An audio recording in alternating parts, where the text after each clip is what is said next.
Fee ఎక్కువ charge చేస్తారేమో. మేము మనిషి స్థాయిని బట్టి అందరు సమస్యలు తీర్చే న్యాయవాదులకి ఏం సమస్యలు ఉన్నాయి? బాగుంది. ఈ భారతదేశంలో అత్యధిక సంపాదన, అత్యల్ప సంపాదన న్యాయవాదులే. ఒప్పుకుంటున్నారు అయితే? న్యాయవాది అనగానే ఏ ఆర్థిక సంస్థలు, బ్యాంకులు, కనీసం ప్రైవేట్ సంస్థలు కూడా వాళ్ళకి ఎటువంటి ఆర్థిక సహాయం చేయడానికి ముందుకు రావట్లేదు. మీకు కదా జర్నలిస్టులు కానీ పోలీసులు అందరికీ ఉన్నాయి. సో ఇప్పుడు స్టేషన్లో క్రైమ్ జరిగిన వెంటనే ఎఫ్ఐఆర్ వేసేస్తారు. చాలా మందికి తెలియదు. పోలీసులు చాలా తెలివిగా ఏం చేస్తారంటే జస్ట్ మీపై కంప్లైంట్ వచ్చింది, వచ్చి సంతకం పెట్టి వెళ్ళిపోండి, ఏ కేసు లేకుండా మేము చూస్తా అంటున్నారు. సంతకం పెట్టాక మీరు కోర్టుకి రండి అంటున్నారు. అంటే నిజంగా చాలా మంది అమాయకులు బలవుతున్నారు కదా. ప్రతి పౌరుడికి భారతదేశంలో తన మీద చేసిన ఆరోపణ అడిగే హక్కు ఉంది. ఇప్పుడు సార్ అంటే జీరో ఎఫ్ఐఆర్ పెట్టారు కదా, అంటే క్రైమ్ ఒక దగ్గర జరిగితే ఎక్కడైనా మనం కంప్లైంట్ ఇచ్చే అవకాశం ఉంది. పోలీసులు ఎవరు కూడా సివిల్ డిస్ప్యూట్స్ లో వేలు పెట్టకూడదు అనేది కోర్టు చెప్తా ఉందండి. అసలు సివిల్ డిస్ప్యూట్స్ అంటే ఏ రకమైన డిస్ప్యూట్స్? సివిల్ డిస్ప్యూట్ ఆస్తి తగాదాలు, వాటిల్లో వాస్తవంగా పోలీస్ అవసరం రాదు. ఇప్పుడు పోలీసులకి బైక్ ఆపినట్టే అయితే లైసెన్స్ అడగాలి, లేదా హెల్మెట్ లేదని ఫైన్ వేయాలి. కానీ వీళ్ళు బైక్ కీస్ తీసేసుకుంటున్నారు. చాలా మంది బాధితులు ఉన్నారు. అది రైట్ ఉంది సార్? అసలు భారతదేశంలో ఏ చట్టానికి నిర్బంధంగా అంటే వాళ్ళు పోలీసులు కొట్టి హక్కు ఉంది సార్ యాక్చువల్గా. భారత రాజ్యాంగం ప్రకారం కానీ మిగతా ఏ చట్టం ప్రకారం కానీ ఏ పోలీస్కి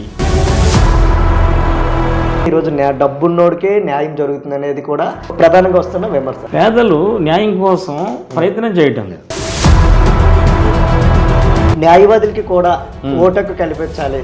ఎమ్మెల్సీల నుంచి ఒక న్యాయవాదిని ఎమ్మెల్యే అంటే న్యాయవాదుల నియోజకవర్గాలు ఏర్పాటు చేసినట్లయితే కింద కోర్టులో ఇచ్చిన తీర్పు తీసుకెళ్లి పై కోర్టులో సవాల్ చేస్తున్నారు. ఇక్కడ నిందితుడు అని చెప్తే అక్కడ నిర్దోషాన్ని ఇస్తున్నారు. నేర ప్రక్రియలో అగ్రరాజ్యాలతో మనం కంపేర్ చేస్తే అక్కడ న్యాయ వ్యవస్థకి ఇక్కడికి చాలా తేడా ఉంది. లక్షలాది కేసులు మనకి ఇక్కడ పెండింగ్లో ఉన్నాయి. మంచి ప్రశ్న అడిగారు.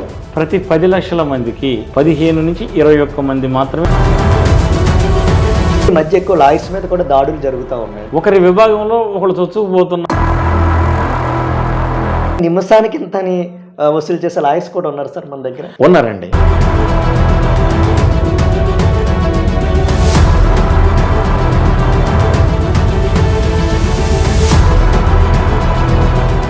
Welcome to truth news. This is Kittu. Encounter with Kittu కార్యక్రమానికి స్వాగతం. ఆయన గత 27 ఏళ్లుగా న్యాయవాది వృత్తిలో కొనసాగుతూ అనేక సెన్సేషనల్ కేసులు వాదించారు. ప్రస్తుతం ఆయనతో ఎన్కౌంటర్ విత్ కిట్టు కార్యక్రమం మొదలు పెడదాం. ఆయనే ప్రముఖ అడ్వకేట్ వైజాగ్లో నలి శేష్ కుమార్.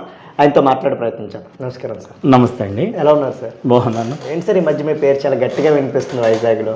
అంటే ఎట్లా వచ్చారు సార్ అసలు ఈ ఫీల్డ్లో? కంటే మీ ఫాదర్ ఎవరైనా ఉన్నారు, లేదంటే మీ ఓన్ ఇంట్రెస్ట్ మీద వచ్చారు? మా పాఠశాల దశ నుండి చురుగ్గా ఉండేవాడిని.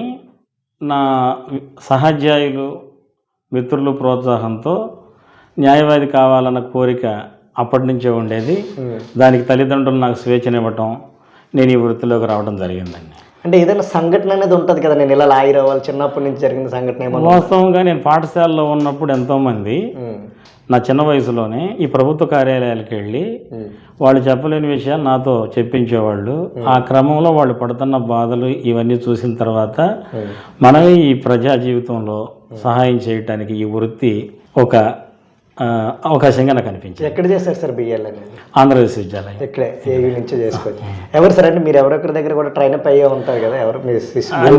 నేను వాస్తవంగా నేను న్యాయ విద్య అభ్యసిస్తున్నప్పుడే ఈ నగరంలో ఒక ప్రముఖ న్యాయవాది వద్ద శిక్షణ పొందాను. నిజంగా ఒక జూనియర్గా చేరాలంటే ఆయన దగ్గరే చేరాలి. ఆయన ఎంత ప్రోత్సహిస్తారంటే ఎవరైనా న్యాయవాది ఆయన వద్ద చేరి మరి నేర్చుకోలేకపోయారంటే నిజంగా అతనికంటే నష్టజాతకుడు ఉండడు. పుర్రి అప్పారావు గారు ఉన్నారు సార్ ఇప్పుడు? ఆయన చేస్తున్నారు. ఆయన చేత్తో నాకు అప్పుడు ఒక పారితోషికం ఇచ్చారు. అది ఈ రోజుకి నేను భద్రపరుచుకున్నాను. మోడీ గారి ప్రభుత్వంలో నోట్లు రద్దయినా ఆ నోటు ఇంకా విలువగా ఎప్పుడు నా జేబులో పెట్టుకునే కోర్టుకి వెళ్ళి కోర్టు నుంచి వచ్చి దాచుకుంటా ఉంటాను. ఇదండి. ఎంత సార్ అది? అది వీళ్ళకి అమూల్యం. అమూల్యం చెప్పలేరు. అంటే ఏళ్ళు అయింది సార్ బిఎల్ అంటే? నేను 98కి న్యాయవాద విద్య పూర్తి చేసుకున్నాను. 98. 98 వెంటనే ఈ వృత్తిలోకి ప్రవేశించాను. ఫస్ట్ కేసు ఎక్కడ వాదించారు? ఫస్ట్ కేసు విశాఖపట్నంలోనే. అది ఏ కేసు అనేది ఉందండి. అది ప్రభుత్వానికి వ్యతిరేకంగా ఒక ఇంజంక్షన్ ఉత్తర్వులు తీసుకురావాలి. వాస్తవంగా సిపిసి సివిల్ ప్రొసీజర్ కోడ్ అంటారు. ఆ సివిల్ ప్రొసీజర్ కోడ్ 80 సిపిసి ప్రకారం 2 నెలల ముందస్తు నోటీస్ తర్వాతే ప్రభుత్వం మీద దావా వేయాలి. దాన్ని డిస్పెన్స్ చేస్తూ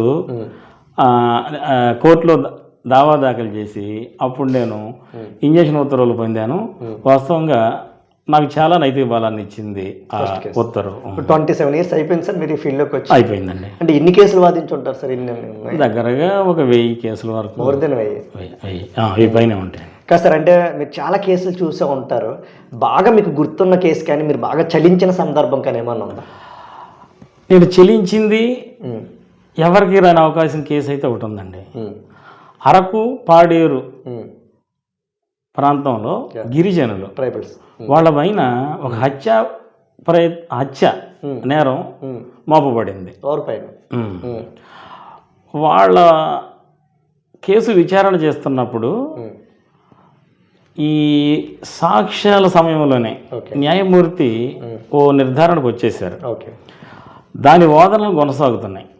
ఆ వాదనలు కొనసాగేటప్పుడు నేను న్యాయమూర్తి వారికి ఈ కేసు ప్రాసిక్యూషన్ వారు నిరూపించడంలో సాంకేతికంగా చాలా అనుమానాలు ఉన్నాయని చెప్పుకుంటూ వెళుతున్నప్పుడు ఆ న్యాయమూర్తి జయసూర్య వారు లాయర్ గారు ఒక్కసారి అన్నారు.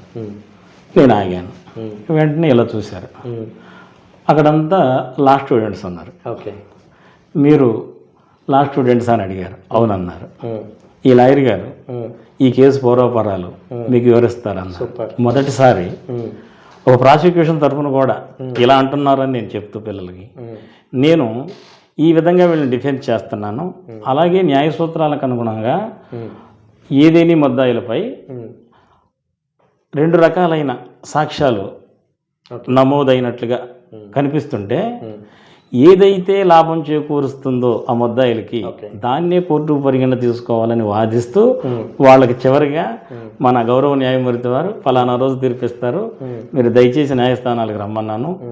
ఆ కేసులో ఆ ముద్దాయిలు ప్రవేశపెట్టడం, ఈ విద్యార్థులందరూ ఎదురుగా ఉండటం, న్యాయమూర్తి వారు ఆ కేసులో ఆ గిరిజనుల్ని ఆరోపణల నుంచి ఉపశమనం కలిగించి కేసు కొట్టేయడం జరిగింది. వాళ్ళకి జీవితకాలం పడేటటువంటి దాన్ని నిర్దోషులుగా పంపించడం అనేది నాకు ఒక ప్రొఫెషనల్ సాటిస్ఫాక్షన్ ఇచ్చింది. ఇప్పుడు బార్ కౌన్సిల్ ఆఫ్ ఆంధ్రప్రదేశ్ సంబంధించి ఎలక్షన్లు వస్తున్నాయి కదా, అందులో కూడా మీరు పోటీ చేస్తున్నారు అనేది వస్తుంది. దేనికి పోటీ చేస్తున్నారు? అవునండి, అడ్వకేట్స్ చట్టం 1961 నుంచి 61 అనుసరించి సెక్షన్ 3 ప్రకారం ప్రతి రాష్ట్రం విధిగా ఒక బార్ కౌన్సిల్ని ఏర్పాటు చేయాలి.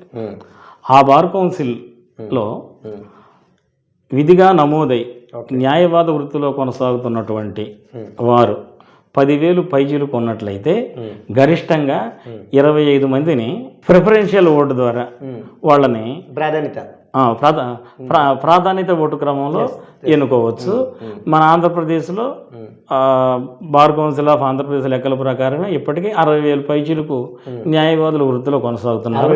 60,000 పైచీలు రిజిస్టర్డ్ వాళ్ళందరూ హైకోర్టు ఆ మొత్తం కోర్టులో 60,000 పైచీలకు కొనసాగుతున్నారు. కాబట్టి 25 మంది సభ్యులను ఎన్నుకునే అవకాశం మనకు వచ్చింది. అయితే కొన్ని న్యాయ వివాదాల మూలంగా ఈ విషయం సుప్రీంకోర్టు వరకు వెళ్ళి ఈ మధ్యనే అన్ని రాష్ట్రాల బార్ కౌన్సిళ్ల ఎన్నికలను నిర్దేశిత గడువులాగా పూర్తి చేయమంటూ సుప్రీంకోర్టు వారు మొదటి దశలో ఉత్తరప్రదేశ్, తెలంగాణ, రెండవ దశలో ఆంధ్రప్రదేశ్ 2-3 ఉన్నాయి, వాటిని పూర్తి చేయమన్నారు. మన ఫిబ్రవరి 8 ఎన్నికల ప్రక్రియ ప్రారంభం కావాలండి. ఇందులో నిలబడాలంటే, మెంబర్గా పోటీ చేయాలంటే మెయిన్ క్రైటీరియా ఏంటి సార్? ఏం లేదండి, దీంట్లో సంవత్సరం బార్ కౌన్సిల్లో నమోదై సంవత్సరం పాటు వృత్తిలో కొనసాగిన ప్రతి వ్యక్తి పోటీ చేయడానికి అర్హులే. అయితే వాళ్ళ మీద ఎటువంటి ప్రొఫెషనల్ మిస్కాండక్ట్ ఎంక్వైరీలు పెండింగ్లో ఉండకూడదు. అది ఇప్పుడు మీరు పోటీ చేస్తున్నారు సార్, మీరు ఏ హామీలు ఇస్తున్నారు మీ తోటి న్యాయవాదులకి? నేను వాస్తవంగా ఈ పోటీలోకి రావటమే ఏదైనా నా ద్వారా క్రొత్తగా చేయాలన్న ఉద్దేశంతో, ముఖ్యంగా ఏదన్నా చేయాలన్న ఉద్దేశంతో, ముఖ్యంగా ఈ ఎన్నికల్లో ఈ ప్రిఫరెన్షియల్ ఓటు సిస్టంతో ఈ పరాజితులు అనేవాళ్ళు ఉండరు. ఉదాహరణకి 100 మంది పోటీ చేసామనుకోండి, ఈ ఎన్నికల్లో మొదటగా ఓటు తెచ్చుకుని 25 మందిని బార్ కౌన్సిల్లో కూర్చుంటాం. నేను రావటానికి కారణం, నేను మొదటే ఒక స్లోగన్తో వచ్చా, voice of every advocate. Voice of every, మన తెలుగులో ప్రతి న్యాయవాది గొంతు నేనే.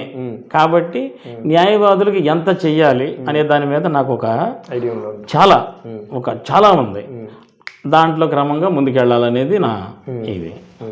ఈ వైసీపీ గవర్నమెంట్లో జూనియర్ లాయర్స్కి ప్రతి మంత్ కూడా స్టైఫండ్ సమస్యగా ప్రభుత్వం ఇచ్చేది కదా సార్, లానేస్తాం సార్. ఇప్పుడు అది కంటిన్యూ అవుతుంది సార్? అవుతుందండి. ఈ మధ్యనే అది రిలీజ్ చేయటం వాళ్ళు. కాకపోతే మేము అడిగేది ఏంటంటే దాన్ని పెంచాలి. నా మేనిఫెస్టోలో అది ఉంది, జూనియర్ న్యాయవాదుల స్టైఫండ్ పెంచాలి, అది చాలట్లేదని ఉంది. సార్ ఇప్పుడు కొన్ని లీగల్ ఇష్యూస్ మీద డిస్కస్ తప్పకుండా అండి. ఇంతకుముందు ఐపీసీ అనేవారు కదా, ఇప్పుడు దాన్ని బిఎన్ఎస్ కింద మార్చారు. ఏం సార్ దానికి దీనికి? అంటే భారతీయ శిక్షా స్మృతి అది ఎప్పుడో క్రోడీకరింపబడింది. మారుతూ వచ్చినప్పటికీ ప్రస్తుతం ఉన్నటువంటి పరిస్థితికిను ఈ దీన్ని కొన్ని అనవసరం దాంట్లో నుంచి తొలగించి కొన్ని అవసరమైన చేకూర్చి చక్కగా ఆ చట్టాన్ని తీసుకొచ్చారు. ఈ మోడర్న్ సొసైటీకి ఈ బిఎన్ఎస్ యాక్ట్ అనే దాంట్లో ఉంది. ఇప్పుడు అంటే మీరు ఏం చేసినా చాలా కొత్తగా డిఫరెంట్గా ఉంటుంది. ఒకవేళ ఈ బార్ కౌన్సిల్ మీకు అవకాశం వచ్చి మెంబర్గా గెలుపొందితే ప్రభుత్వానికి న్యాయవాదులకు సంబంధించి ఎటువంటి సిఫార్సులు చేస్తారు? ఒక సంధానకర్తగా వ్యవహరిస్తాను. ఇప్పటికీ చెప్పుకోలేని సమస్యలు న్యాయవాదులు చాలా ఉన్నాయి. ముఖ్యంగా అందరి సమస్యలు తీర్చే న్యాయవాదులకి ఏం సమస్యలు ఉన్నాయి? బాగుంది. అది ఈ భారతదేశంలో అత్యధిక సంపాదన, అత్యల్ప సంపాదన న్యాయవాదులే. ఒప్పుకుంటున్నారు అయితే? మరలా ఈ మన జిల్లా కోర్టుల నుంచి వీటిని దిగువ న్యాయస్థానాలుగా పరిగణిస్తాం. ఈ దిగువ న్యాయస్థానాలలో ఈ కొన్ని ప్రమాణాల విషయంలో మా న్యాయవాదులు కాస్త ఇబ్బందులు పడుతున్నారు. వాటిని ఏదైనా చేయాలని. మరి ముఖ్యంగా ఒక్కసారి న్యాయవాది అనగానే వాళ్ళకి రూల్స్ అన్ని తెలుసు. కాబట్టి ఏ ఆర్థిక సంస్థలు, బ్యాంకులు, కనీసం ప్రైవేట్ సంస్థలు కూడా వాళ్ళకి ఎటువంటి ఆర్థిక సహాయం చేయడానికి ముందుకు రావట్లేదు. మీకు జర్నలిస్టులు కానీ పోలీసులు అందరికీ ఉన్నాయి. అయితే నేనేమంటానంటే మీతో కలుపుకొని జర్నలిస్టులు, పోలీసులు, మేమంతా కలుపుకొని ఉదారంగా లిబరల్గా ఇఫ్ వాళ్ళు నిజంగా ఆ లోన్లకి అర్హులైతే వాళ్ళకి లిబరల్గా లోన్లు ఇవ్వాలనే ఒక సిఫారసు చేయబోతున్నాను, తీసుకొస్తున్నాను. అలాగే వీళ్ళ పిల్లలకి విద్యా రుణాలు అస్సలు అందట్లేదు. న్యాయవాదులు, జర్నలిస్టులు, పోలీసులు వాళ్ళకి విద్యా రుణాలు అందక మంచి చదువులు అందరితో ఆగిపోతున్నాయి. వాళ్ళకు కూడా ఎడ్యుకేషనల్ లోన్స్లో లిబరల్గా ఈ క్రైటీరియా పాటించకుండా ఇవ్వాలి. ఇలా పాటించి వాళ్ళని కనుక రిజెక్ట్ చేసినట్లయితే లైబుల్ ఫర్ పనిష్మెంట్ అనేది తీసుకురావాలనేది నా ఆకాంక్ష. సార్ ఇప్పుడు స్టేషన్లో క్రైమ్ జరిగిన వెంటనే ఎఫ్ఐఆర్ వేసేస్తున్నారు. చాలామందికి తెలియదు. పోలీసులు చాలా తెలివిగా ఏం చేస్తారంటే జస్ట్ మీపై కంప్లైంట్ వచ్చింది, వచ్చి సంతకం పెట్టి వెళ్ళిపోండి, ఏ కేసు లేకుండా మేము చూస్తా అంటున్నారు. సంతకం పెట్టాక మీరు కోర్టుకి రండి అంటున్నారు. అంటే నిజంగా చాలా మంది అమాయకులు బలవుతున్నారు కదా సార్, దాన్ని ఏ విధంగా చూడొచ్చు అంటారు? వాస్తవంగా ప్రతి పౌరుడికి భారతదేశంలో తన మీద చేసిన ఆరోపణ, దాని స్థాయి అడిగే హక్కు ఉంది. అయితే అలా చెప్పకుండా తామే గొప్ప అనే భావంతో వాళ్ళకి తెలియకుండా ఇలాంటివి జరుగుతున్నప్పుడు మరి దానిని ఎదుర్కోవడానికి మనం అవగాహన తీసుకురావాలి. అవేర్నెస్ టు ది పబ్లిక్ తీసుకొస్తూ ఇది మీ హక్కు, మీరు ఇలా అడగండి అని మనం వాళ్ళని అలర్ట్ చేయాలి, అవేర్ చేయాలి. ఇప్పుడు సార్ అంటే జీరో ఎఫ్ఐఆర్ పెట్టారు కదా, అంటే క్రైమ్ ఒక దగ్గర జరిగితే ఎక్కడైనా మనం కంప్లైంట్ ఇచ్చే అవకాశం ఉందండి? క్రైమ్ ఎక్కడో జరిగింది, వాళ్ళ ముందు ఒక ఎఫ్ఐఆర్ రాస్తారు, దాని జీరో ఎఫ్ఐఆర్ అంటాం. అది ఏ స్టేషన్ పరిధిలోకి వస్తుంది అని తెలిసిన తర్వాత ఆ స్టేషన్కి వచ్చి వాళ్ళ ఎఫ్ఐఆర్లో ఆ వరుస క్రమంలో దాన్ని విచారణ చేయొచ్చు. అది చాలా చక్కటి మంచి ఉపయోగకరమైన ఆలోచన. ఓకే సరే అండి, మనం పోలీస్ స్టేషన్ ఎప్పుడు చూసినా అది జనంతో కిటకిటలాడుతూ ఉంటుంది. పోలీసులు ఎవరు కూడా సివిల్ డిస్ప్యూట్స్ లో వేలు పెట్టకూడదు అనేది కోర్టు చెప్తా ఉందండి. అసలు సివిల్ డిస్ప్యూట్స్ అంటే ఏ రకమైన డిస్ప్యూట్స్? సివిల్ డిస్ప్యూట్ ఆస్తి తగాదాలు, అలాగే ఈ కుటుంబ వ్యవహారాలు, ఓకే వాటిల్లో వాస్తవంగా పోలీస్ అవసరం రాదు. ఓకే వీళ్ళు కావాలని పోలీస్ స్టేషన్కి వెళ్తారు. వెళ్ళి ఆ సివిల్ విషయాన్ని మభ్యపెట్టి వాడిని కొట్టాడను అని క్రిమినల్గా చూపిస్తారు. మరి వాళ్ళు ఎఫ్ఐఆర్ చేసి దాన్ని ఇన్వెస్టిగేషన్ చేసి వాళ్ళ అభిప్రాయంలో అది సివిల్ అని తేలితే ఆ కేసును రిఫర్ చేస్తూ సివిల్ నేచర్ దీనికి ఇంకా ముందు కొనసాగడానికి లేదని క్లోజ్ చేసే అధికారం పోలీసు వారికి ఉంది. అంటే అక్కడ బోర్డులు కూడా పెట్టుకుంటారు కదా, సివిల్ తగాదాలు ఇక్కడ పరిష్కరించబడాలి. అక్కడ సివిల్ క్రిమినల్ అనే దాని మధ్య స్పష్టమైన గీత లేదండి, అది కలిసి ఉంది. ఆ కలిసి ఉన్న గీత నుంచి దీన్ని సివిల్ అని బయటకి నిరూపించుకునే పరిస్థితి ఎవరైతే దాన్ని మనం ఇచ్చేస్తున్నామో వాళ్ళు నిరూపించుకోగలగాలి. ఇప్పుడు పోలీసులకి బైక్ ఆపిన వెంటనే అయితే లైసెన్స్ అడగాలి, లేదా హెల్మెట్ లేదని ఫైన్ వేయాలి. కానీ వీళ్ళు బైక్ కీస్ తీసేసుకుంటున్నారు. చాలా మంది బాధితులు ఉన్నారు. అది రైట్ ఉంది సార్? అసలు భారతదేశంలో ఏ చట్టానికి నిర్బంధంగా మీ బైక్ కీ బలవంతంగా తీసుకునే హక్కు లేదు. ప్రస్తుతం మన గదిలో జరిగే వ్యవహారాలు సైతం ఏదో ఒక సర్వేలెన్స్లోనే కనిపిస్తున్నాయి. కాబట్టి అటువంటి చర్యలు జరిగిన వెంటనే మొదట దానిని వైరల్ చేయండి, కాలక్రమేణా అవే తగ్గిపోతూ ఉంటాయి. అంటే వాళ్ళు పోలీసులు కొట్టే హక్కు ఉంది సార్ యాక్చువల్గా? భారత రాజ్యాంగం ప్రకారం కానీ మిగతా ఏ చట్టం ప్రకారం కానీ ఏ పోలీస్కి ఏ వ్యక్తిని చేయి చేసుకునే హక్కు అర్హత లేవు. సార్ ఇప్పుడు లాయర్ అవ్వాలంటే మెయిన్ క్రైటీరియా ఏంటి? వాళ్ళకి ఎటువంటి ఎడ్యుకేషన్ క్వాలిఫికేషన్స్ ఉండాలి? వాస్తవంగా న్యాయవాది కావాలి అని అంటే ఇంటర్మీడియట్ పూర్తయిన వెంటనే 5 సంవత్సరాల లా కోర్సు లేదా డిగ్రీ పూర్తయిన వెంటనే పట్టభద్రత 3 సంవత్సరాల లా కోర్సులో తీసుకుని మనం అభ్యసించవచ్చు. ఈ మధ్యన చక్కగా న్యాయ ప్రమాణాలు పెరగటానికి అన్ని రాష్ట్ర ప్రభుత్వాలే లా యూనివర్సిటీని నెలకొల్పడం మొదలుపెట్టాయి. అది బెంగళూరు లా యూనివర్సిటీతో మొదలయ్యి ఆ స్టాండర్డ్స్ అంతర్జాతీయంగా కూడా ఉపయోగపడి ఎంతోమంది న్యాయవాద వృత్తి కంటే ఈ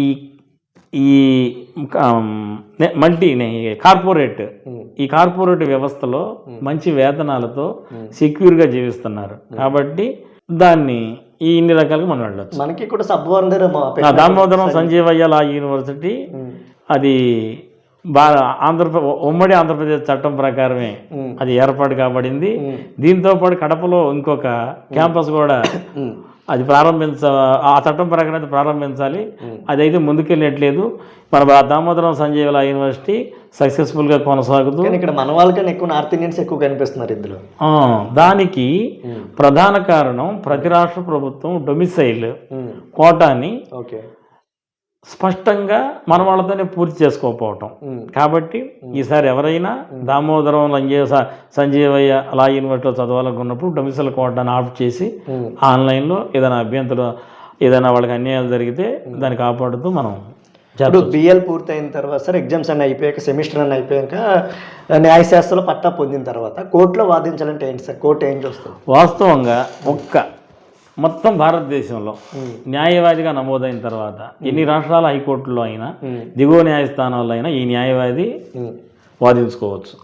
ఒక సర్వోన్నత న్యాయస్థానం సుప్రీంకోర్టులో మాత్రం అడ్వకేట్ ఆన్ రికార్డ్ అని పాస్ అయినటువంటి న్యాయవాది తో వకాలత్ యాక్సెప్ట్ చేయించుకుని మనం కూడా సుప్రీంకోర్టులో వాదించుకోవచ్చు. కాబట్టి మనలో ప్రతిభా పాఠవాలు ఉంటే భారతదేశంలో ఏ న్యాయస్థానంలో అయినా మన న్యాయవాద పట్టమని నిరూపించుకోవచ్చు. సార్ మీరు 27 years ఈ ఫీల్డ్లో ఉన్నారు, 1000 పైకి కేసులు వాదించున్నారు కదా సార్, ఎంతమంది జూనియర్ లాయర్లు మీరు తయారు చేస్తుంటారు? నేను ఒక 50 మందిని జూనియర్లు తయారు చేశాను. ప్రతి సంవత్సరం శేష్ కుమార్ జూనియర్లని ఒక పిక్నిక్ పెట్టుకుని నన్ను పిలుస్తూ ఉంటారు. నా కడుపు నిండిపోతూ ఉంటుంది. More than 50. సరే, అంటే చాలా మంది పేదలకు న్యాయం అందట్లేదు, ఎందుకంటే ఈరోజు డబ్బున్నోడికే న్యాయం జరుగుతుంది అనేది కూడా ప్రధానంగా వస్తున్న విమర్శ. ఏం చెప్తారు సార్? వాస్తవానికి పేదలు న్యాయం అందట్లేదు అనే కంటే పేదలు న్యాయం కోసం ప్రయత్నం చేయటం లేదు. ఓకే.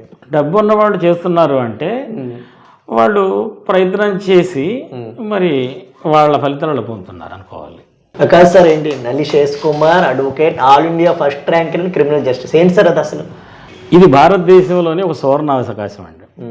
దార్శనికులు ట్రూత్ ల్యాబ్స్ గాంధీ గారు, ఆంధ్రప్రదేశ్ ప్రభుత్వము, ఆంధ్ర విశ్వవిద్యాలయ సౌజన్యంతో భారతదేశంలోనే మొట్టమొదటిసారిగా నేర నిరూపణ విధానంలో ఆధునిక పద్ధతులు పాటించాలన్న సంకల్పంతో 3 దశాబ్దాల క్రితమే డిప్లొమా ఇన్ క్రిమినల్ జస్టిస్ అనేటటువంటి ఒక కోర్సును ప్రారంభించారు. దీంట్లో ఇన్ సర్వీస్లో ఉన్న police, prosecution, jail, forensic experts, ఆ 4 విభాగాల నుంచి 2 ఏజ్ చొప్పున 8 మంది, 24 మంది విద్యార్థులకు అవకాశం ఇస్తూ ఆ కోర్సు కొనసాగే క్రమంలో దానిని 2 సంవత్సరాల కాల పరిమితితో మాస్టర్స్ డిగ్రీగా రూపొందించారు. దానికి జరిగినటువంటి ఆ ప్రవేశ పరీక్ష రాత మరియు మౌఖిక పరీక్ష. ఆ పరీక్షలో భారతదేశ స్థాయిలో జరిగిన ఆ పరీక్షలో నేను ప్రథమ ర్యాంక్ సంపాదించటము,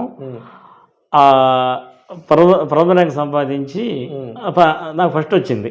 మీరు జిల్లా లెవెల్లో, స్టేట్ లెవెల్లో కదా, ఆల్ ఇండియా లెవెల్లో జరిగిన ఎగ్జామ్లో ఫస్ట్ ర్యాంక్, ప్రథమ rank, followed by interview. Not normal thing. ఆ ఇంటర్వ్యూ కూడా ఇంటర్వ్యూ బోర్డు మెంబర్స్, మన south India law studies vice chancellor R Venkatarao గారు, ఆంధ్ర విశ్వవిద్యాలయం కూడా ఆయన పనిచేశారు. అలాగే అప్పటి డీజీపీ మన జిల్లా జడ్జి ప్రసాద్ గారు. దాంట్లో మొదటిసారి అది నేను ఆల్ ఇండియా ఫస్ట్ ర్యాంక్ సాధించడం అయింది. ఈ విజయం నా డైరీలో ఇలా రాసుకున్నా. ఇంతటి ఘనతకు వేదిక నా తండ్రి, చిరునామా నా తల్లి కావటం నా పూర్వజన్మ సుకృతం అని అదే విషయాన్ని ఉత్తరం ద్వారా మా తల్లిదండ్రులకు కూడా తెలియజేయడం జరిగింది. ఉన్నారు సార్ ఇప్పుడు పేరెంట్స్? తండ్రి లేరు, తల్లి ఉన్నారు. న్యాయవాదులకు ఎటువంటి న్యాయం చేయబోతున్నారు సార్ ఒకవేళ మీరు గెలిస్తే? వాస్తవంగా న్యాయవాదులకు మీరన్నట్లుగా ప్రజా సమస్యలు తీర్చేవాళ్ళు, వాళ్ళకి మీరు అదనంగా చేయగలిగింది ఏంటి అన్నట్లు నాకు అనిపించింది. సంతోషం. ఇప్పటికీ న్యాయవాదులకి ఈ ప్రజా ప్రాతినిధ్యంలో సరైన అవకాశాలు రావట్లేదు. కానీ చట్టసభల్లో న్యాయవాదులు ఉంటే చక్కగా ఆ చట్టాలను విశ్లేషించి అది ప్రజలకు అనుకూలమో లేదో అనేదాన్ని చక్కగా చెప్పగలుగుతాం. కాబట్టి ఎక్కడైతే శాసన మండళ్ళు కొనసాగుతున్నాయో, లెజిస్లేటివ్ కౌన్సిల్స్, ఆ రాష్ట్రాల్లో న్యాయవాదుల నియోజకవర్గాలు కూడా ఏర్పాటు చేయాలని ప్రజాప్రాతినిధ్య చట్టాన్ని సవరించమంటూ ప్రయత్నం చేయటానికి నేను సిద్ధంగా ఉన్నానండి. అంటే మోర్ దెన్ ఇప్పుడు మనకి 52 మంది ఎమ్మెల్సీలు ఉంటే మీరు అన్నట్టు కొన్ని గవర్నర్ కోటాలు ఉంటాయి, కొన్ని పట్టభద్రులు డిగ్రీ చదివిన వాళ్ళు ఎన్నుకుంటారు, కొంతమంది ఉపాధ్యాయులు ఎన్నుకుంటారు. అదేవిధంగా న్యాయవాదులకి కూడా ఓటకు కల్పించాలి. ఎమ్మెల్సీల నుంచి ఒక న్యాయవాదిని ఎమ్మెల్యే, అంటే న్యాయవాదుల నియోజకవర్గాలు ఏర్పాటు చేసినట్లయితే ఆ న్యాయవాదుల నియోజకవర్గాల్లో న్యాయవాదులు ఎన్నికై చట్టసభల్లో ప్రవేశించి ఆ చట్టాలని సునిశ్చితంగా పరిశీలించి చర్చించే అవకాశం వస్తుంది. మీకే థాట్ వచ్చినట్టుంది. ఇప్పటి వరకు ప్రముఖ న్యాయవాదులు ఎవరు కూడా దీనికోసం ఆలోచించుండ్రేమో అనుకుంటున్నాను. ఆలోచించకపోవడానికి కారణం ఏమిటంటే స్వాతంత్రం వచ్చిన వెంటనే ప్రతి స్వాతంత్ర సమర యోధుని వెనక ఒక లా డిగ్రీ అంతర్లీనంగా ఉండేది. అది క్రమేణా రాజకీయాల్లో కార్పొరేట్ ఎంటర్ అయిన తర్వాత న్యాయవాదుల్ని ఆ లీగల్ పోస్టుల వరకు పరిమితం చేసి ఈ రాజకీయ పదవులు దూరంగా ఉంచారనేది నా అభిప్రాయం. కదా సార్, ఎవరైనా న్యాయం కోసం మిమ్మల్ని కలవాలనుకుంటే, వారు కేసులు వాదించడానికి మీ దగ్గరికి రావాలంటే ఎట్లా సార్, మిమ్మల్ని ఎలా సంప్రదించాలి? ఏమీ లేదు, నా ఫోన్ నంబర్ 9347379739. నేను ఎల్లప్పుడూ అందుబాటులో ఉంటాను. అలాగే నా ఆఫీసు ఇది Daba gardens, RK towers, BSNL back side. మీరున్నది అదే. ఫీజు ఎక్కువ ఛార్జ్ చేస్తారేమో? మేము మనిషి స్థాయిని బట్టి, కేసు పరిస్థితిని బట్టి, కొన్ని సందర్భాల్లో అతనికి న్యాయం జరుగుతుంది, అతను డబ్బులు పెట్టుకోలేకపోతున్నప్పుడు అవసరమైతే మేము అతనికి డబ్బు సమకూర్చి మరీ న్యాయం చేసిన సందర్భాలు నా ఆఫీసులో కోకోలాలి. సార్, ఇప్పుడు డిస్ట్రిక్ట్ కోర్ట్ అన్నా, హైకోర్టు అన్నా, సుప్రీంకోర్టు అన్నా జడ్జే ఉంటారు. ఈ కింద కోర్టులో ఇచ్చిన తీర్పు తీసుకెళ్లి పై కోర్టులో సవాల్ చేస్తున్నారు. ఇక్కడ నిందితుడు అని చెప్తే అక్కడ నిర్దోషి అని వేస్తున్నారు. మరి ఇక్కడ న్యాయమే, అక్కడ న్యాయమే, అదేంటి సార్ అసలు తేడా? నేర ప్రక్రియలో నిందితుడైన వ్యక్తి ఆ శిక్షను పై కోర్టుకి అప్పీల్ చేసుకునే హక్కు అతనికి ఎప్పుడూ ఉంటుంది. ఆ పై కోర్టుకు అప్పీల్ చేసినప్పుడు కింది కోర్టు శిక్షించిన విధానాన్ని పరిశీలించి ఏదైనా కారణంతో సంశయ లాభం ఎప్పుడు నిందితుడికి ఉంటుంది కాబట్టి ఏదైనా కారణం బయట అతను నిర్దోషిగా విడుదలయ్యే కారణాన్ని కింది కోర్టులో చూడలేదేమో అని భావించినప్పుడు తప్పకుండా తీర్పు మారే అవకాశం ఉంటుంది. దానిని మనం కింది కోర్టులో శిక్షించారు, పై కోర్టులో వదిలేశారు అనే దానికంటే కూలంకషంగా చూసిన తర్వాత వచ్చినటువంటి ఫలితం ఇదే అని చెప్పి అని ఆలోచించాలి. రైట్. ఇప్పుడు స్టేషన్ బెయిల్కి కోర్టు బెయిల్కి అసలు తేడా? వాస్తవానికి ఈ బెయిల్ అన్నీ రెండు రకాలు, బెయిలబుల్, నాన్ బెయిలబుల్. బెయిలబుల్ అయితే ఇంతకుముందు న్యాయస్థానాలే బెయిల్ ఇచ్చి పంపించే అదే రోజు. నాన్ బెయిలబుల్ అయితే నోటీస్ పీపీ గారికి ఇచ్చి కొంత విచారణ జరిగిన తర్వాత బెయిల్ ఇచ్చేవాళ్ళు. అయితే ఆర్నేష్ కుమార్ అనే బీహార్కు సంబంధించిన వ్యక్తి కేసులో సర్వోన్నత న్యాయస్థానం వారు 7 సంవత్సరాల లోపు శిక్ష విధించే అవకాశం ఉన్న కేసులలో స్టేషన్లోనే బెయిల్ ఇచ్చి పంపించినట్లయితే ఈ నేర ప్రక్రియ త్వరగా పూర్తయ్యి వాళ్ళకి ఏదో న్యాయం జరుగుతుంది అంటే దోషి నిర్దోషి అని తేల్చవచ్చు అనే ఉద్దేశంతో తీసుకొచ్చారు. ప్రస్తుతం 7 సంవత్సరాల లోపు శిక్ష పడే అవకాశం ఉన్న కేసుల్లో స్టేషన్లో బెయిల్ తీసుకుంటున్నారు. సరే, అంటే మనం కంపేర్ చేసినట్టయితే ఇండియాతో పాటు ఇతర దేశాలు అగ్రరాజ్యాలతో మనం కంపేర్ చేస్తే అక్కడ న్యాయ వ్యవస్థకి ఇక్కడికి చాలా తేడా ఉంది. లక్షలాది కేసులు మనకి ఇక్కడ పెండింగ్ లో ఉన్నాయి. సరైన రీఛార్జ్ జరగట్లేదు జుడిషియరీ డిపార్ట్మెంట్. మంచి ప్రశ్న అడిగారు. మన భారతదేశంలో ప్రతి 10 లక్షల మందికి 15 నుంచి 21 మంది మాత్రమే న్యాయమూర్తులు ఉన్నారు. 1987 లా కమిషన్ సిఫార్సుల ప్రకారం ప్రతి 10 లక్షల మందికి కనీసం 50 మంది ఉండాలనేది వాళ్ళ సిఫారసు. మరి ఆ లోటు స్పష్టంగా ఈ న్యాయస్థానాలపై పడుతూ ఈ పెండింగ్ కేసులు కుప్పలు తెప్పలుగా ఏర్పడి జరుగుతుంది. దాన్ని మనం పెంచుకోవాలి, న్యాయమూర్తుల సంఖ్య పెంచుకోవాలి, లీగల్గా కూడా రీసెర్చ్ జరగాలండి. మన భారతదేశంలో జ్యుడిషియరీ విభాగంలో రీసెర్చ్ జరగాల్సిన అవకాశం ఉంది. ఉదాహరణకి మీరన్నట్లుగా సుప్రీంకోర్టు న్యాయమూర్తుల పదవీ విరమణ వయస్సు అమెరికాలో అయితే జీవితకాలం కొనసాగవచ్చు, లేదంటే అతను స్వచ్ఛందంగా ఇచ్చేయచ్చు, పదవీ విరమణ చేయొచ్చు. అదే మనకి చట్టాలు అలవాటు చేసిన యునైటెడ్ కింగ్డమ్ అక్కడైతే 70 సంవత్సరాల వరకు ఉండొచ్చు, వీలైతే 75 సంవత్సరాల వరకు కూడా వాళ్ళు కొనసాగవచ్చు. అదే కెనడా 75 సంవత్సరాలు, అదే ఆస్ట్రేలియా 70. ఇలా వాళ్ళకి ఈ లీగల్ రీసెర్చ్ జరిగే కొద్దీ దాంట్లో వచ్చేటువంటి అవుట్పుట్లో క్వాలిటీ ఉంటుంది. మన న్యాయమూర్తులు ఇలా వచ్చి అలా దిగిపోయే క్రమంలో అక్కడ సరైనటువంటి సమయం దొరకక ఆ నాణ్యతలో మనం ఈ నాణ్యతను మనం కోల్పోతున్నాం అనేది నా అభిప్రాయం. సార్, ఇప్పుడు లోక్ అదాలత్ పెడుతున్నారు కదా సార్ కోర్టులో, అసలు లోక్ అదాలత్ వల్ల ఉపయోగం ఏంటి సార్? వాస్తవంగా లోక్ అదాలత్ అనేది ఒక సవర్ణ అవకాశం. వాళ్ళు దశాబ్దాల పాటు కోర్టుల మెట్లు చుట్టూ తిరిగినప్పటికీ ఒక రాజీ ప్రతిపాదనతో ఇరువురు వాళ్ళ రాజీని కాగితాలపై రాసుకుని అది తీర్పులా తీసుకుని అంతటితో దాన్ని వాళ్ళు ఎంజాయ్ చేయొచ్చు. ఇక దానికి అప్పీల్ చేసుకునే అవకాశం కూడా లేదు. సమయం ఇన్ని క్లోజ్ అవుతాయి కాబట్టి అది ఒక రాజీ ప్రక్రియలో ఒక సువర్ణ అవకాశం ఈ కక్షిదారులకు అనేది. లా చేద్దామని జూనియర్ స్టూడెంట్స్కి కానివచ్చు, జూనియర్ లాయర్కి కానివచ్చు, మీరు ఇచ్చే చోసులు సలహాలు? లా చేయాలి అన్న సంకల్పంతో వచ్చిన విద్యార్థికి నేను చెప్పేది ఏంటంటే, తప్పకుండా నువ్వు న్యాయవాది లేదా ఈ కార్పొరేట్ లాయర్గా పనిచేయాలన్న నిర్ణయంతోనే రావాలి. ఒక్కసారి లా చదివి నేను మరో ఫీల్డ్కి వెళ్తానని మనసు మార్చుకుంటే కనుక రెండుకి కాకుండా పోతారనేది. అలాగే కోర్టుకు వచ్చే న్యాయవాదులకు జూనియర్లకు చెబుతున్నాను, ఇక్కడ పుడుతూ ఎవరూ నేర్చుకోలేదు. మీరు రోజు కోర్టుకు రండి, అక్కడ ఏమీ అర్థం కాదు. ఒక్కసారి మీకు అర్థమైందా మిమ్మల్ని ఆపేవాళ్ళు లేరు. అంటే డైలీ కోర్టుకు రండి, అక్కడ మొదట్లో మీకు ఏమీ అర్థం కాదు. మీకు అర్థం అయిందా అక్కడ ఏం జరుగుతుందో ఇక మిమ్మల్ని ఆకాశమే సరిగ్గా అర్థమైంది. సార్, ఈరోజు మీరు బార్ కౌన్సిల్లో పోటీ చేస్తున్నారు కదా, మోర్ దెన్ మీరే చెప్పారు 60,000కు పైగా ఓటర్స్ ఉంటారు, అదే అడ్వకేట్స్ ఎవరైతే రిజిస్టర్డ్ ఉన్నారు. మరి వీళ్ళందరినీ డైరెక్ట్గా వెళ్ళి కలిసే పరిస్థితి ఉంది. ఈ ప్రచారాన్ని ఎలా కొనసాగిస్తారు? వాస్తవంగా ఒక రకంగా అదృష్టవంతులం.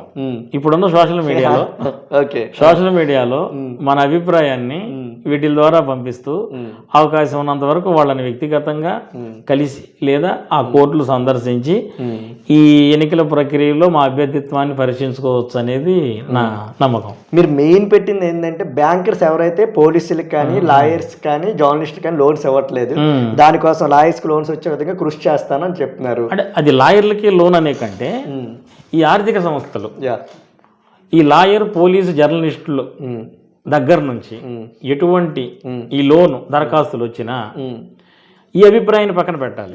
వీళ్ళకి రూల్స్ తెలుసు, రేపొద్దున వసూలు చేసుకోలేము అనేటటువంటి అభిప్రాయాన్ని పక్కన పెట్టి వాళ్ళ అర్హత వాళ్ళ అర్హత సరిపోతే కనుక తప్పనిసరిగా మీరు లోన్ మంజూరు చేయాలి.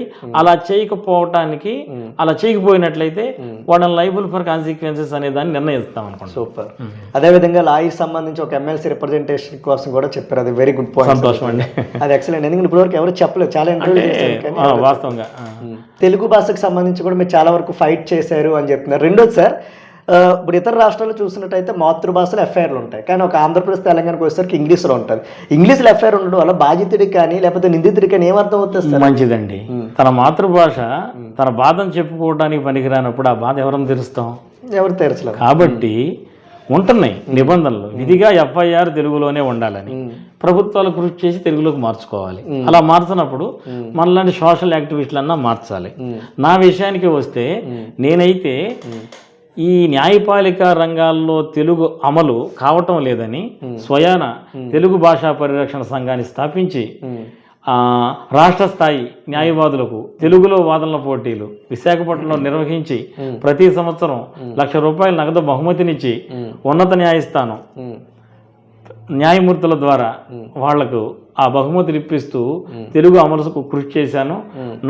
నేను కృషి చేసిన తర్వాతే అదృష్టవశాత్తు రాష్ట్రపతిగా అడ్వకేట్ బీహార్లో లా ప్రాక్టీస్ చేసిన రామ్నాథ్ కోవింద్ గారు రాష్ట్రపతిగా రావటం, ఆయన మొత్తం భారత రాజ్యాంగం గుర్తించిన ప్రతి భాషలో కూడా తీర్పు ప్రతి అందుబాటులోకి ఉంచాలని ఇండియా కానూన్ వెబ్సైట్లో మీరు ఆ సుప్రీంకోర్టు జడ్జిమెంట్లు, అన్ని రాష్ట్రాల హైకోర్టు జడ్జిమెంట్లు ఉంటాయి, వాటిని ఇంగ్లీష్లో చూసి ఆప్షన్ క్లిక్ చేసి మీ మాతృభాషలో చదువుకుని అర్థం చేసుకునే సువర్ణావకాశం ఉంది, దాన్ని ఉపయోగించగలరు. ఇప్పుడు ఇది నిజంగా కూడా